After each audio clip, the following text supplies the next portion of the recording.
estamos passando por um período não tão tranquilo. Acho que isso é novidade. Eu acho que é chato a gente ficar sempre tentando ser otimista o tempo todo, como se fosse negar uma realidade.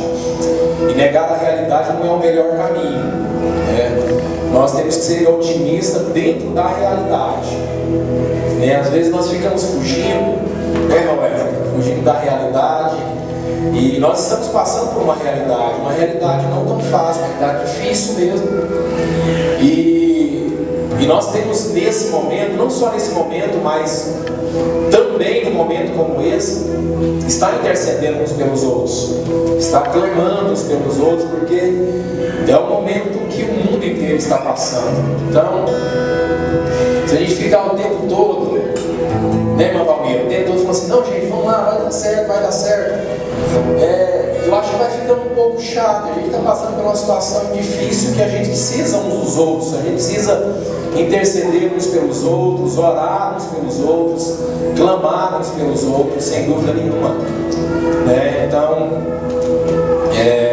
nós temos muita família aqui da igreja que está passando, está em isolamento.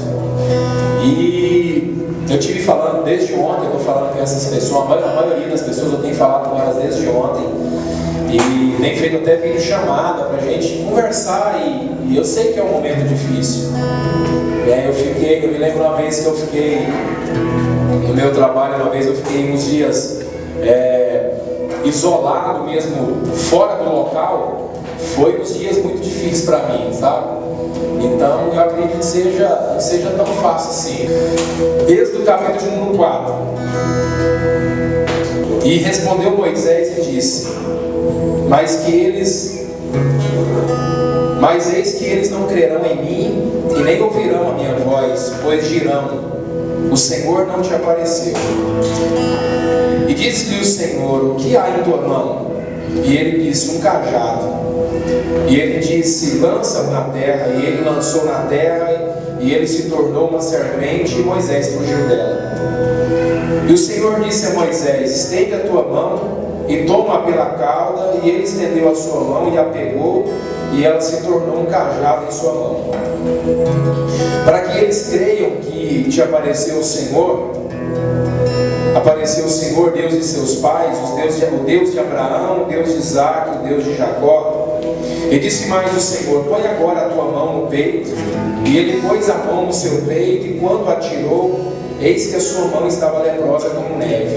E disse: põe tua mão no peito de novo. E ele novamente pôs a mão no peito, e quando atirou do peito, eis que se tornara como sua outra carne. E acontecerá que, se eles não crerem em ti, e nem derem ouvidos à voz do primeiro sinal, então eles crerão na voz do segundo sinal. E acontecerá que, se eles não crerem também nesses dois sinais, e nem derem ouvido à tua voz, então tomarás da água do rio, e a derramarás sobre a terra seca. E a água que tirares do rio se tornará em sangue sobre a terra seca. E disse Moisés ao Senhor: ó meu Senhor, eu não sou eloquente, e nem até agora, nem desde que falastes ao teu servo, mas eu sou lento de fala e de língua lenta. E o Senhor lhe disse: quem fez a boca do homem? Quem fez o mudo, o surdo, ou o que vê? O mudo, o surdo, o que vê ou o cego? Não fiz eu, o Senhor? Portanto, vai, e eu serei com a tua boca, e te ensinarei o que dirás. E ele disse: ó meu Senhor, envia, e rogo-te pela tua mão aquele a quem enviarás. Pai, em nome de Jesus, nós queremos orar ao Senhor e diante do trono da graça, clamar e invocar a tua presença neste lugar. Que essa certeza da tua presença, ela esteja em todos os corações aqui presentes. Que a certeza da tua presença, Senhor, a presença manifesta do Senhor, seja real e convicto no coração de todos nessa hora. Obrigado, Senhor, obrigado pela oportunidade que o Senhor tem nos dado a reunir-se. Com certeza, Pai, nós iremos valorizar muito mais os momentos em ajuntamentos. Com certeza nós iremos valorizar muito mais o aperto de mão, o abraço, o sorriso, o ajuntamento. Sem dúvida nenhuma, Senhor Deus, nós iremos valorizar muito mais o tempo que nós passamos juntos. Com certeza isso será muito mais valorizado, meu Deus, a partir e por conta desse momento. Mas aprove o Senhor em nós estarmos aqui reunidos para poder, meu Deus, aprender e receber do alto nessa noite. Nos ensine, Senhor Deus, ministre em nosso coração a Tua palavra. Em nome de Jesus, esse é o nosso clamor. O clamor da Tua presença manifesta. O clamor por aqueles também que estão nos assistindo agora e não pôde estar aqui por várias razões, e uma delas, a razão pelo momento que nós estamos passando. Mas em nome de Jesus, Pai, eu sei que a Tua presença manifesta, ela não está só aqui nesse lugar, ela está também com aqueles que estão nos assistindo, estão juntos, e nós estamos juntos nessa hora, porque nós estamos diante da Tua presença, diante do trono do Senhor, para exaltar e para bendizer e para render ao senhorio do Senhor. Em nome de Jesus, guarda-nos, ó Deus, no Senhor. Esconde-nos, ó Senhor, em Ti. Nos coloque debaixo das Tuas asas e na proteção do Senhor. Pai, em nome de Jesus que nós oramos, ó Pai. Em nome de Jesus. Irmãos, eu sei que vocês têm essa noção e têm essa certeza de que Deus não erra nas suas promessas. Deus só não erra nas suas promessas, como Deus também cumpre todas as promessas que Ele faz. Deus não só erra nas suas promessas, como Deus também cumpre todas as suas promessas. Porque Deus não é homem. E o homem, sem dúvida nenhuma, corre muito risco do homem prometer e não conseguir cumprir a promessa que ele fez, por várias razões, por caráter, por falta de oportunidade, por não querer também executar ou cumprir as promessas que foram feitas. O homem pode, por várias razões, não cumprir aquilo que ele prometeu, mas Deus não. Deus, tudo aquilo que Deus promete, tudo que Deus promete, Deus cumpre. Porque Deus, Ele não acorda bem-humorado e à noite Ele perde o seu humor. Ele não acorda, na verdade Ele nem dorme, né? Mas Ele não acorda, por exemplo, pensando em fazer algo e à noite, Ele, à tarde, no fim da tarde, Ele muda de ideia. Deus não. Deus, antes da fundação do mundo, Deus tem um plano. E o plano de Deus vai cumprir. E todas as promessas de Deus que estão incluídas nesses planos, todas elas vão cumprir. Mas como é que Deus executa, ou como Deus põe a prova, ou como Deus cumpre todas essas promessas? Deus faz isso também através do homem. Se nós voltarmos lá em Gênesis capítulo de número 12, Deus faz uma promessa para Abraão. Inclusive nesse texto cita Abraão, Isaac e Jacó. Deus faz uma promessa para Abraão, e essa promessa que Deus faz a Abraão, Deus passa essa promessa a Isaac. Depois Deus repassa essa promessa para Jacó. E depois que Ele repassa essa promessa para Jacó, Deus repassa essa promessa para todo o povo de Israel. Então Deus começa uma promessa, Ele faz uma promessa para Abraão, e essa promessa a Abraão é de que Abraão, Isaac e Jacó e a todo Israel, de que esse Deus teria um povo, e Deus tem um povo, e em um determinado momento Deus tiraria esse povo de um lugar, de uma terra de sofrimento, e levaria esse povo para uma terra prometida, para uma terra que manava leite e mel. E Deus faz essa promessa a partir de Gênesis capítulo de número 12. E aí Deus repassa essa promessa para Isaac. E todas as vezes que eu ouço na Bíblia o Deus de Abraão, de Isaac e de Jacó, eu lembro pelo menos de 3 pontos importantíssimos. Um deles é Deus de Abraão, Deus que faz promessa. Amém. Todas as vezes, pelo menos eu, quando eu lembro de Isaac, quando eu ouço o nome Isaac, eu lembro de um Deus que cumpre promessa, porque ele faz promessa para Abraão e Isaac ele cumpre a promessa que ele fez. E todas as vezes que eu lembro de Jacó, eu lembro de um Deus de misericórdia, um homem enganador, que Deus muda o nome dele e se torna quem ele se tornou, que Deus muda o nome de Jacó para Israel. José se torna governador do Egito, a família de José sobe para essa cidade, ou vai para essa cidade, vai para o Egito.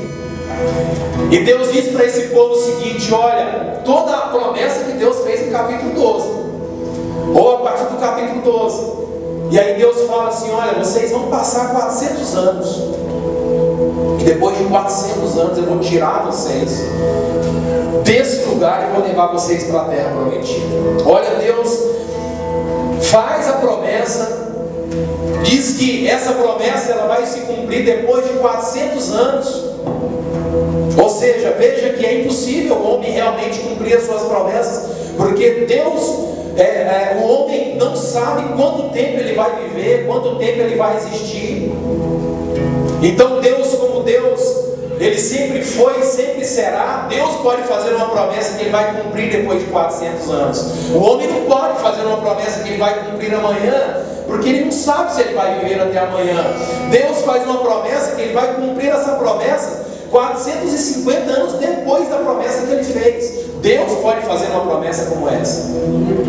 Deus pode, o homem não, porque nós não sabemos quanto tempo nós vamos viver. Então, depois de tudo isso, Deus chega para esse povo e fala: vocês irão para um lugar e vocês vão ficar nesse lugar 400 anos. E eles ficam lá 400 anos. Passa 100 anos, 200 anos, 300 e 400 anos. Chega o momento de Deus cumprir a promessa. E aí o que acontece é o seguinte: quem é que quer sair do Egito, gente?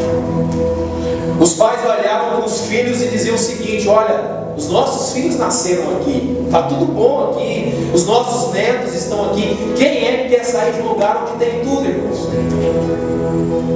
Quem quer sair de um lugar onde tem tudo? Quem é que quer sair de um lugar onde tudo está andando conforme ele deseja, muito conformado, muito tranquilo? Quem é que quer sair de um lugar como esse? E o povo não queria sair do Egito, mesmo debaixo dessa escravidão do Egito. E o povo não quer sair de lá.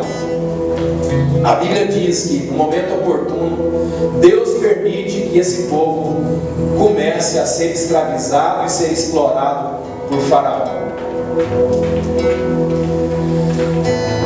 Gente, eu particularmente não acredito muito naquele ditado de que quem não vai pelo amor vai pela dor. Eu não acredito muito nisso, mas eu acredito que o sofrimento ele é pedagógico. Eu acredito que o sofrimento nos ensina. E se tem um momento que nós nos voltamos para Deus, é no sofrimento. O povo está no Egito 400 anos e todo mundo vivendo tranquilo. Só que chega um momento, Deus permite Faraó escravizar o povo e colocar sobre o povo um sofrimento, uma escravidão muito grande. A Bíblia diz que quando esse povo começa a sofrer, eles se lembram da promessa que os seus pais falaram a eles de 400 anos atrás. Gente, seja sincero, não tem um momento melhor no sofrimento da gente começar a lembrar a Deus das promessas que Ele fez. O sofrimento é um momento pedagógico. Eu não desejo sofrimento para mim e para ninguém, mas parece que o sofrimento nos leva a pensar coisas que quando nós não estamos sofrendo, nós não pensamos. O povo começa a sofrer justamente no período que Deus prometeu que tiraria esse povo 400 anos depois, e esse povo começa a sofrer. Vocês já perceberam como que a nossa vida de oração muda no sofrimento? Vocês já pararam para perceber o quanto nós ficamos fiel quando as portas se fecham?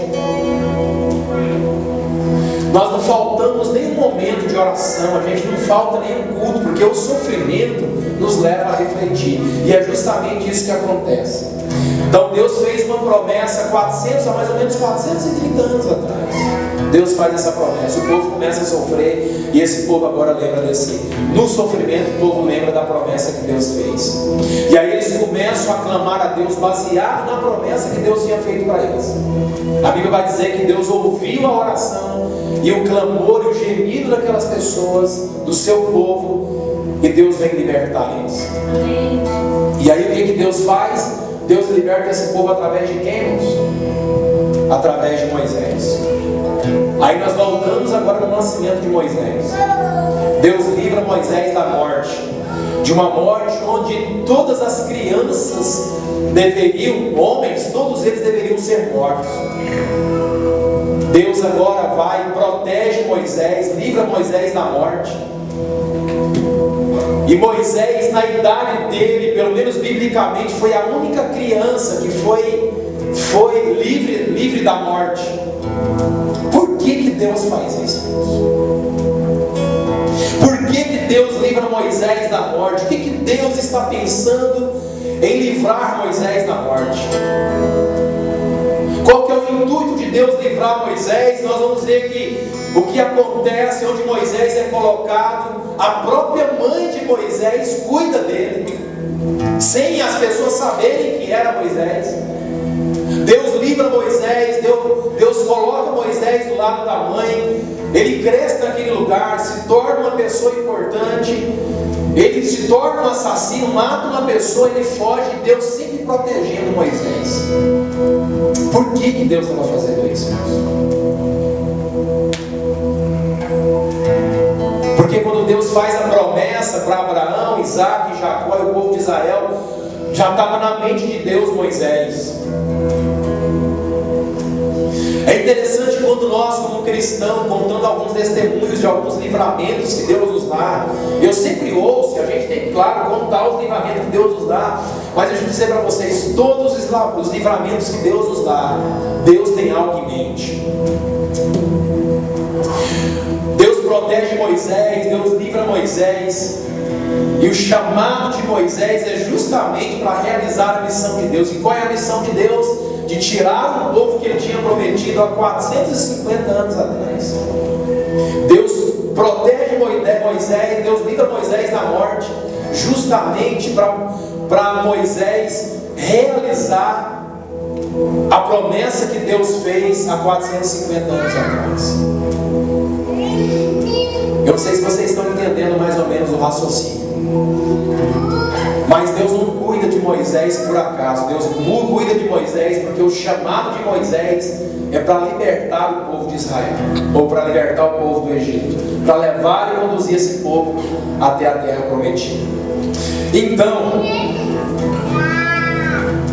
os livramentos que Deus dá para Moisés, o cuidado que Deus dá para Moisés, é justamente porque Moisés já até então fazia parte da promessa que Deus começou a fazer desde Abraão. Ou seja, quando Deus fala para Abraão, Isaac, Jacó e o povo de Israel, Moisés já fazia parte desse plano, e Moisés era um homem chamado para cumprir essa missão de Deus na terra. Então, entenda que todas as vezes que Deus nos livra, Deus nos dá um livramento, esse livramento é justamente para que, baseado nesse livramento, o cuidado de Deus na nossa vida é justamente como um chamado para cumprir a missão de Deus na terra. Porque o dia que esse chamado já não for mais necessário ser executado a partir de mim e de você, não tem mais o porquê Deus nos dá livramento. Então os livramentos que Deus nos dá é justamente baseado e paralelo a uma missão que nós devemos cumprir. O dia que Deus não tiver dentro do seu plano uma missão para que eu e você cumpra, qual é a razão de Deus nos livrar da morte? Não tem a razão de Deus nos livrar da morte a não ser para o cumprimento de um chamado para cumprir uma missão que Deus tem na terra. Vocês estão conseguindo entender o raciocínio? Quem aqui, por exemplo, já foi livrado da morte alguma vez? De que se Deus não te livrasse, você não estaria aqui hoje. Você acha que Deus te livrou da morte por qual motivo? A não ser para o cumprimento de uma missão que Deus tem. Dentro desse propósito, dentro dessa promessa que foi feita, você está incluído, assim como Moisés estava incluído na promessa que Deus começa em Gênesis capítulo 12, quando Deus vai passando essa promessa para Abraão, Isaac e Jacó e para todo o povo de Israel. Ou seja, aquela promessa que Deus faz, Moisés está incluído naquilo. Por isso que Deus livra Moisés da morte. E Deus livra Moisés da morte porque Moisés era um homem que, dentro dessa promessa que Deus faz, era um homem que seria usado para tirar aquele povo do Egito. João, eu vi que você levantou a mão. Vem cá, João, conta só um livramento que você teve de morte. Janeiro de 2011, acho que era no dia 14 mais ou menos, antes de eu vir, eu estava vindo para Anápolis, antes de vir para Anápolis, para recuperação, projeto de esperança, eu fui capturado pela polícia e eles me bateram muito nesse dia. E aí eu estava em frente à casa de uma senhora que era amiga da minha mãe, e eles me batiam tanto que eu gritava e aí eu tinha perdido o ar. Aí essa senhora, era de madrugada, claro, aí essa senhora saiu na porta, aí disse assim: gente, para de bater no menino, ele é filho da mulher ali. Aí eles falam assim: não, entra pra dentro de casa, vai pra dentro, ninguém quer a senhora aqui fora não. E aí o filho dela, que é um dos rapazes muito conhecidos lá até hoje, tem comércio lá, saiu lá fora. E aí foi que ele conseguiu amenizar a situação. E aí ele me carregou até em casa, porque eu fraturei 2 costelas, não consegui conversar direito, minha língua estava toda cortada, minha boca estava toda machucada. E aí desde então eu vim para o Projeto de Esperança, né, e não voltei para Brasília mais. Isso aí. Rodriguinho também, Rodrigo. Me conta só uma aqui. Só uma.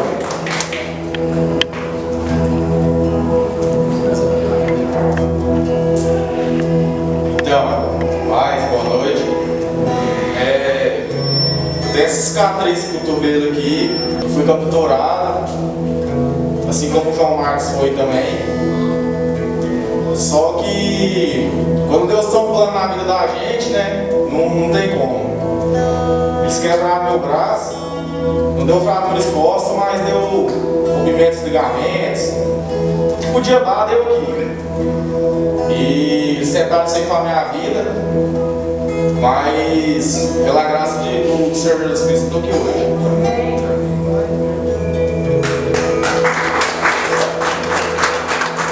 Mais alguém quer falar? Mais alguém quer contar um testemunho de um livramento de morte que você teve? Tem mais alguém? Bom, vem cá, conta. Igual essas pessoas que ficam olhando assim: será quem é o próximo? E esses que é fera? Só um, irmão, responda só um. Uma vez eu me lembro que eu estava numa Cracolândia lá em São Paulo. Eu fiquei uns dias lá e aí eu estava dormindo. Várias pessoas dormindo, assim, umas 50 pessoas assim. Aí um cara chamou eu assim, acordou eu assim. Eu olhei pra ele e colocou a arma na minha cara assim. Ele falou: não é você. Acordou o cara do lado, dando tiro do cara que estava do lado de mim. Era pra ir pra perto. Sem dúvida.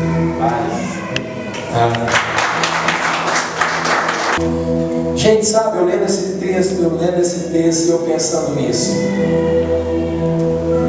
Por que Deus livra Moisés da morte? É a única criança que não morre naquela idade.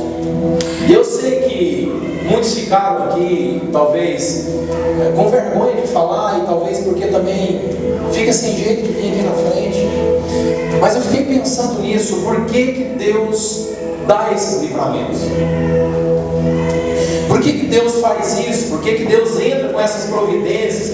E com certeza no decorrer de tudo isso você está pensando em vários momentos de assaltos, por exemplo, de vários momentos que você teve esses livramentos. E sabe, irmãos, eu pensando em Moisés, e por que Deus protege Moisés dessa tamanha ou nessa proporção.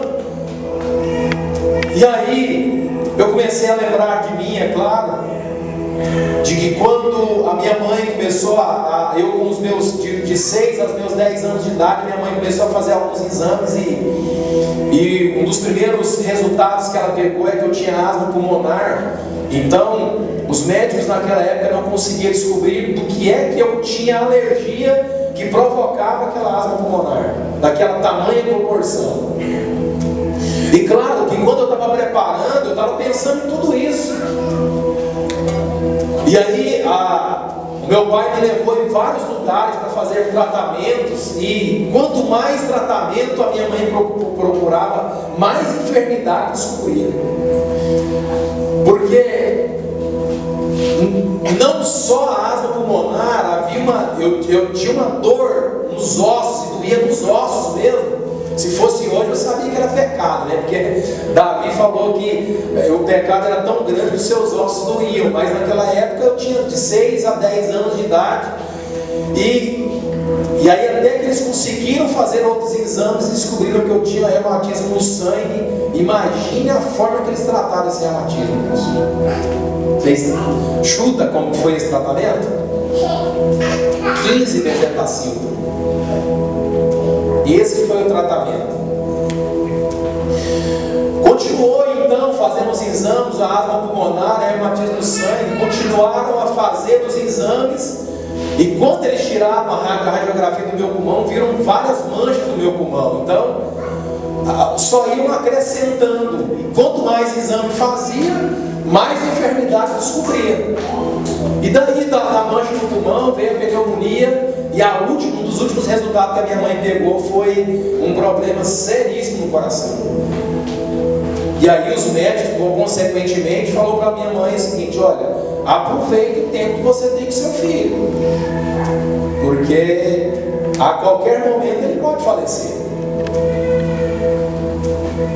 E então essas foram as enfermidades. E aí eu me lembro, estava até conversando com o Natanael essa semana, eu me lembro que um dos exames que eles fizeram para descobrir qual é o tipo de alergia que eu tinha, é que eles fizeram um X no meu pulso e foram fazendo um X do pulso até o cotovelo, e eles iam cortando com estilete, iam cortando esse X, iam colocando medicamento para descobrir, e cada medicamento que colocava nesse X que eles iam cortando no meu pulso até no meu cotovelo, eles iam furando, cortando e colocando medicamento, e cada medicamento era um tipo de alergia. Se eu reagisse, era o tipo de alergia que eu tinha. Imagine quantos X daquele deu alergia. Todos, não tinha como, né? Todos que eles fizeram tinham alergia de tudo. Então o médico falou para minha mãe, dizendo o seguinte: olha, não tem como, ele só resta a morte. Então, como você pensar em situações como essas e livramentos de morte como esses que Deus vai dando para a gente? Se nós não estamos dentro de um propósito ou chamado para cumprir uma missão que Deus tem na terra, me mostre qual é o motivo de Deus dar livramentos como esses. E com certeza você está pensando em vários livramentos que você teve de morte. Então entenda que esses livramentos, eles são pautados e baseados em promessas que Deus fez, e dentro dessas promessas, no cumprimento delas, nós estamos inseridos assim como Moisés estava inserido. Então, por exemplo, quantos de nós aqui, o nosso casamento, o nosso relacionamento foi preservado por Deus, e que se não fosse Deus, esses casamentos e relacionamentos não tinham sido preservados? Ou seja, Deus tem plano com tudo isso, gente. Nós somos chamados para cumprir a missão de Deus na terra. Ou seja, as promessas que Deus faz, elas vão se cumprir. E elas vão se cumprir porque Deus é um homem para que faça a promessa, e Deus não cumpre essas promessas. Porque Deus não é mutável, Deus não vai mudar de ideia, Deus não vai mudar de pensamentos, Deus não vai mudar de situação, Deus não é um Deus que muda de humor, e depende do nosso comportamento, o humor de Deus muda, não. Deus, ele tem um plano. E o plano de Deus é imutável. Dentro desse plano, Ele já tem a execução e tudo daquilo que vai ser feito a partir desse plano. E aí quando você chega então no capítulo de número 3, você vai ver que Moisés, capítulo 3, Moisés está cuidando do gado do seu sogro, e de repente Moisés vê uma sarça pegando fogo. O que chama a atenção de Moisés não é a sarça que está pegando fogo, porque era comum, ou seja, naquela época no deserto, uma sarça pegava fogo do nada, pegava fogo. O que chamava a atenção de Moisés é que a sarça estava pegando fogo, mas ela não se consumia. Ali é a primeira vez que Moisés tem um contato com Deus, que é no capítulo anterior que nós estamos lendo. Sabe por quê? Porque talvez nós até temos a noção daquilo que eu falei para vocês, de que todos os livramentos que Deus nos deu, os livramentos que Deus deu foi porque nós somos chamados para cumprir a missão de Deus na terra. E por isso Deus vai cuidando para cumprir esse chamado ou essa tarefa que Deus tem. Mas aí nós até entendemos, mas a maioria das vezes nós usamos as mesmas palavras que Moisés usou. Quais foram as palavras que Moisés usou? Deus explica tudo para ele e fala: Moisés, é você. É como se Deus mostrasse tudo isso que eu falei para vocês, e Deus falasse para Moisés assim: Moisés, eu te protegi até aqui, porque você é a pessoa que vai tirar esse povo do Egito. Qual que é a fala de Moisés? A nossa fala. Qual que é a nossa fala? Deus, eu não sei como que eu vou fazer. Alguém aqui, por exemplo, já ouviu Deus falar com você em algum momento e você diz o seguinte, assim: olha,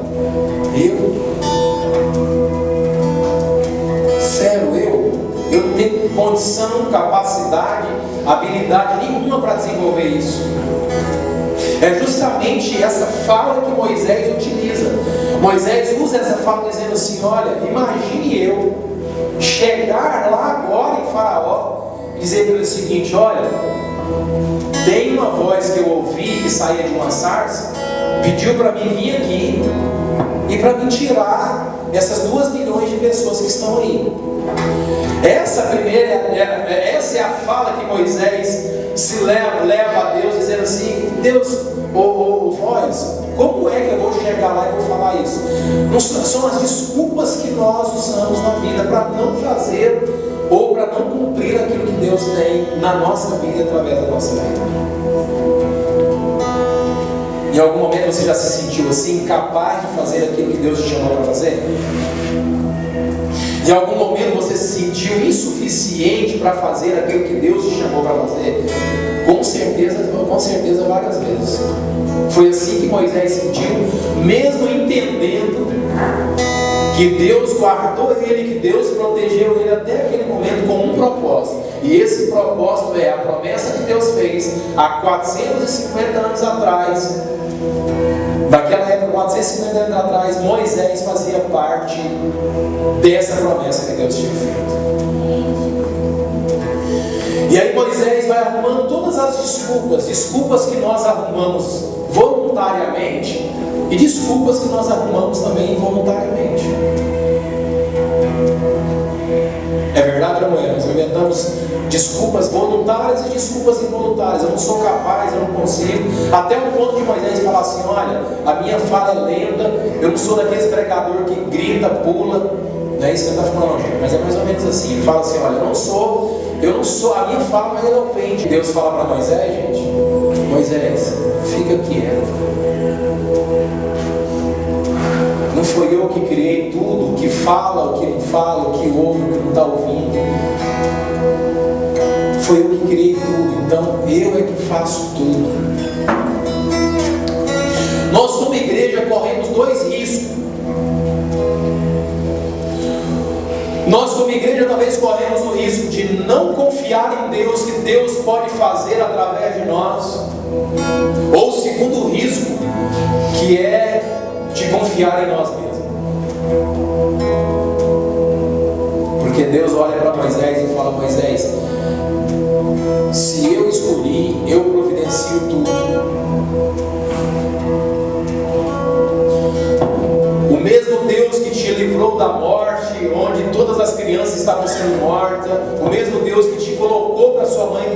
mesmo Deus que te protegeu até aqui, o mesmo Deus que te protegeu e é o mesmo Deus que te chamou e é o mesmo Deus que te capacita para fazer. Ou seja, nós somos chamados para cumprir uma missão de Deus na terra. Então entenda, todas as vezes que nós damos um testemunho de um livramento ou de algo que Deus fez através de nós e em nós, entenda, Deus só está aumentando a nossa responsabilidade. Todas as vezes que nós contamos, Deus me livrou da morte, todas as vezes que isso acontecer, lembra-se, Deus só está aumentando a sua responsabilidade. É isso que Deus está fazendo. Os livramentos que Deus dá a nós de morte, ou livramento que seja, Deus não está dando livramento para mostrar que Ele é bonzinho. Ele está mostrando, o livramento que Ele está dando é mostrando o seguinte: vocês foram chamados para cumprir uma missão que Deus tem na terra. Os irmãos contaram e falaram dos livramentos. Eu sei que tem mais outras pessoas aqui também. Mas isso, quando eu comecei a pensar em tudo isso, isso só aumentou a responsabilidade. Porque Deus não faz nada sem propósito. Tudo que Deus faz tem um propósito. E o propósito é cumprir as promessas que Ele fez.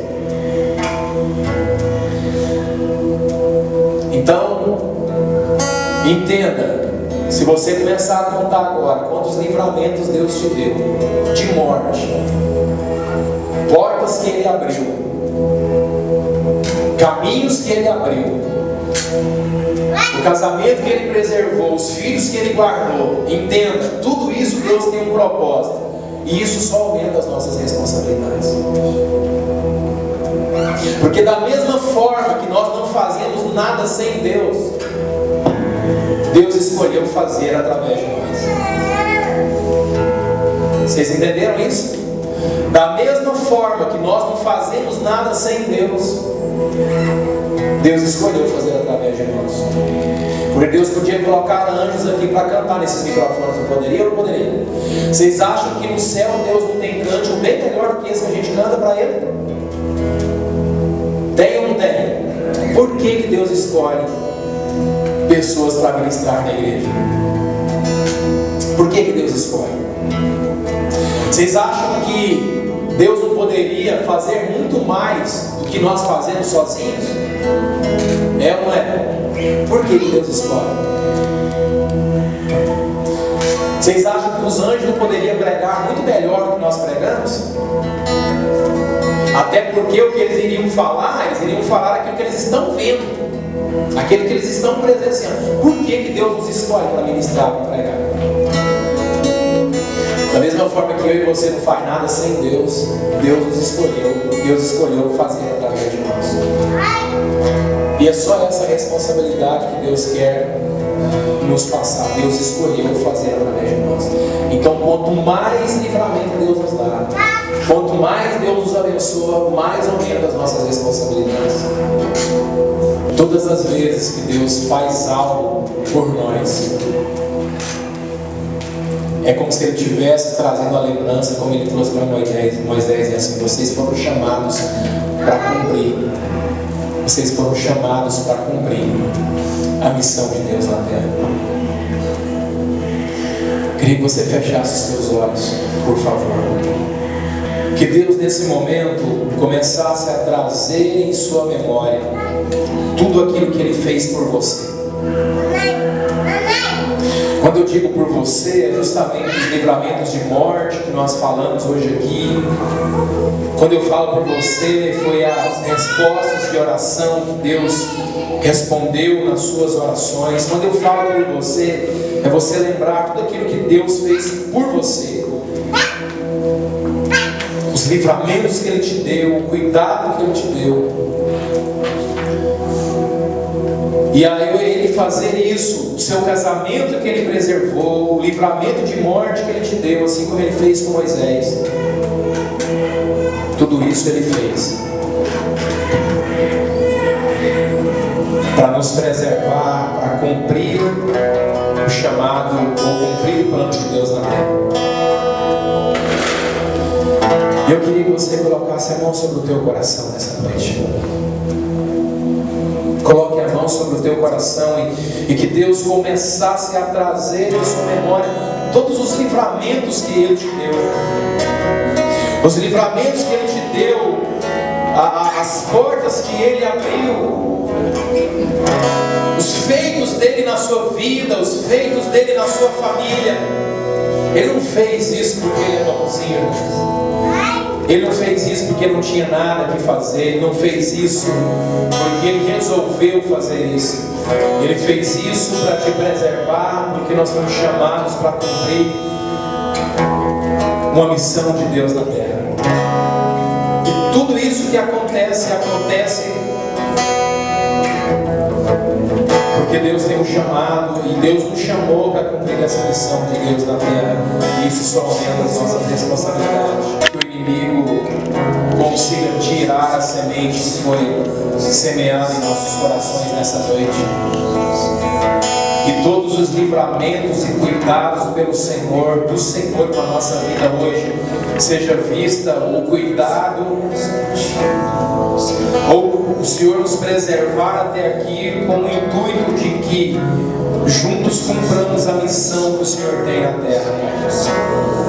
Então tudo que o Senhor fez por nós, todos os livramentos que agora veio em nossa mente, e até aqueles que não veio em nossa mente agora, e que talvez virão no decorrer da semana, da noite, não sei, eles foram e eles aconteceram justamente porque nessa promessa que o Senhor fez, nesse plano que o Senhor fez, o Senhor tem, nós estamos incluídos também para o cumprimento dessa missão do Senhor na terra.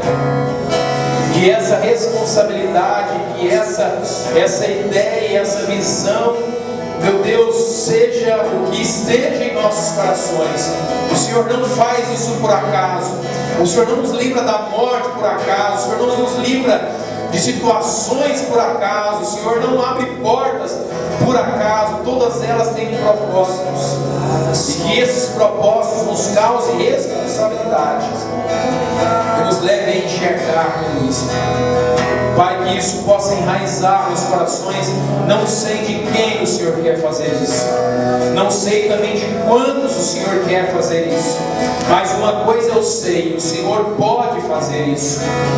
Então, em nome de Jesus, Pai, se essa é a tua vontade, o teu querer, Pai, faça e venha enraizar, Pai, essa visão e esse entendimento no coração do teu povo, tanto os que estão aqui quanto aqueles que estão assistindo